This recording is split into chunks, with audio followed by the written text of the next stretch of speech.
Hi everyone, my name is Danyeli. I am Dominicana from the Bronx, and today I'll be performing a new poem for you called Things I Tell Myself When I'm Having Anxiety. And it goes like this. Things I tell myself when I'm having anxiety. A few months from now, today will not be as bad as you think it is.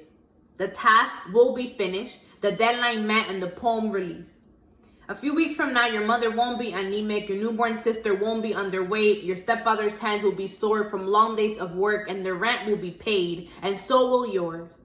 Breathe. Even when you feel like your lungs don't contract fast enough, breathe. Breathe because things will change soon enough. Breathe when you remember Breonna Taylor, and instead imagine her putting on her night cream, making her way to the bed and kissing her fiancé on the lips. Breathe when you remember George Floyd's daughter and how she will likely one day see her father's face in a textbook in the same chapter as Trayvon Martin and Sandra Bland. Breathe when you think of your own father, who does not call himself black but gave you his skin, his hair, his lips, and everything else that makes that one Uber driver talk shit about you in Spanish while you sit there with the rage crawling behind your neck. Breathe when you lose your green card in Cancun.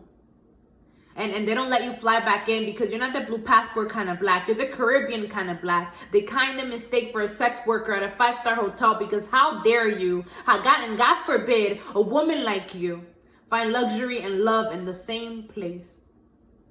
Breathe. Breathe and before bed, make lists. Make lists like 1, remember to take your probiotics and your vitamins first thing in the morning.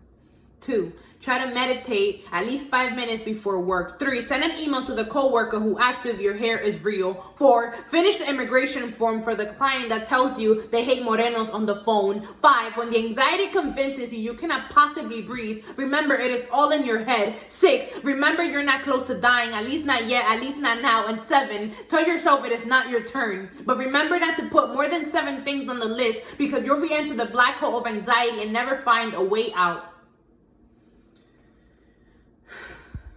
Breathe. Breathe, inhale, and exhale. Remind yourself it has been a hard year, so there is no point on also being hard on yourself. Remind yourself that yes, in fact, we are dying. There's no denying that. But every day we wake up and make TikTok videos and go hiking and raise puppies and children and plants and shit. We make surviving look so creative and so glorious. And when non-black people post a black square and move on, we still find different ways to be okay. We move back to our home countries where the soil is thick and people talk with their hands, and everywhere you look is wrapped in the comfort of blue sky. We check on each other not because we're scared, but because we know that fear and joy have never been mutually exclusive. We take extra photos with our grandparents in case there is not enough time. And when my anxiety acts up, I request for my body not to blame me, to be patient, to carry me through one more day and one more night. And when my anxiety sits on my shoulder while I write, instead of shrugging her off, I learn to ask her what she wants to say.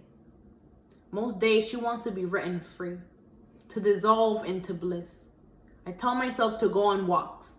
And if I can find it in me to stand up from bed, I mentally tap the young woman in me who was at some point undocumented and always hustling and always excelling and always working out and always doing the absolute most. And I remind her that it is okay to slow down.